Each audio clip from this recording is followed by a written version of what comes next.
नमस्कार, मैं हूं अभय श्रीवास्तव और आप देख रहे हैं आपका अपना YouTube चैनल टॉकिंग स्टोरी। बीते हफ्ते 10 दिन में लाल कृष्ण आडवाणी दो वजहों से सुर्खियों में आए। पहला, उनकी तबीयत बिगड़ी। वो पहले एम्स में भर्ती हुए, फिर अपोलो में। अब उनकी हालत स्थिर है।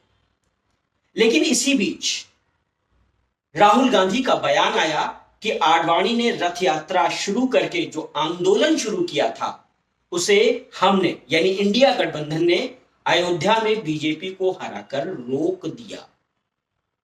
आप दर्शकों को मैं याद दिला दूं कि आडवाणी ने 1990 में राम मंदिर के लिए सोमनाथ से रथ यात्रा निकाली थी।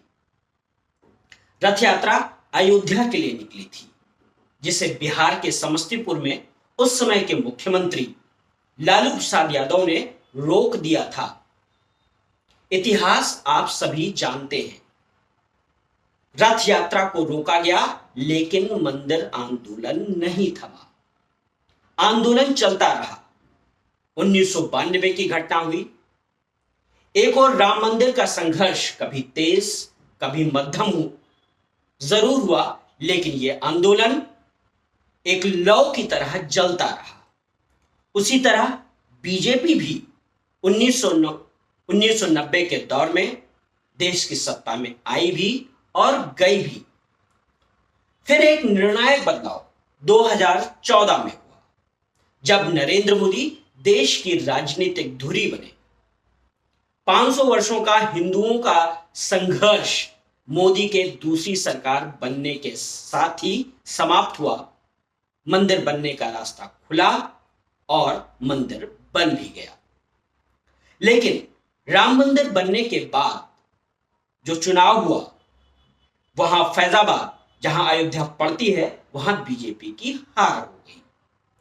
और इस हार ने राहुल गांधी को यह साहस दे दिया है कि वो 3.5 दशक बाद आडवाणी के आंदोलन को थमा हुआ बता रहे हैं, जबकि आडवाणी का आंदोलन अपना ऑब्जेक्टिव पूरा कर चुका है। राम मंदिर बनाने का ऑब्जेक्टिव पूरा हो चुका है। अब राहुल गांधी के बयान की धूर्तता को समझने की कोशिश कीजिए। मैं धूर्तता शब्द का इस्तेमाल कर रहा हूं, जानबूझकर कर रहा हूं। राम मंदिर हिंदू आस्था के संघर्ष का प्रतिमान है। राम मंदिर की एक एक ईंट एक ईश्वरवादी और विध्वंसक धार्मिक विचारधाराओं, जो अपने सिवा किसी और का अस्तित्व स्वीकार नहीं करती हैं, जो मूलतः धर्म के चोले में राजनीतिक विचारधाराएं हैं, उन विचारधाराओं के सामने गर्व से खड़ी हुई ऐसी स्मारिकाएं हैं जो बताती हैं कि आस्था का संबल पीढ़ियों और युगों के बीत जाने के बावजूद अपना प्रभाव नहीं खोता है। लेकिन बीजेपी की एक चुनावी हार की आड़ में राहुल गांधी न सिर्फ आडवाणी के आंदोलन बल्कि हिंदू जनमानस के 500 वर्षों के संघर्ष को हारा हुआ बताना चाहते हैं।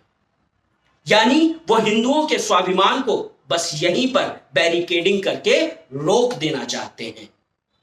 चुनावी हार या जीत से सरकारों के बनने बिगड़ने का खेल होता होगा, लेकिन राहुल गांधी तो इस चुनावी हार से हिंदुओं के अस्तित्व के बनने बिगड़ने का खेल खेलने का कुत्सित प्रयास कर रहे हैं। और इस प्रयास को हिंदू समझ रहा है। राहुल गांधी को यह समझ लेना चाहिए। संसद में शिव की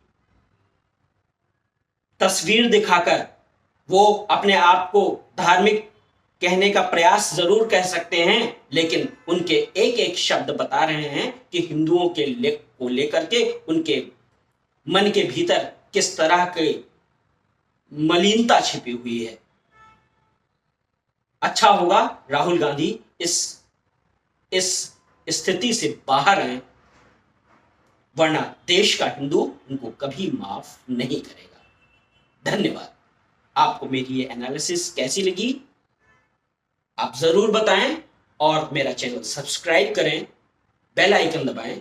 आपको मैं इस तरह की अपनी एनालिसिस बार बार बताता रहूंगा। धन्यवाद। नमस्कार।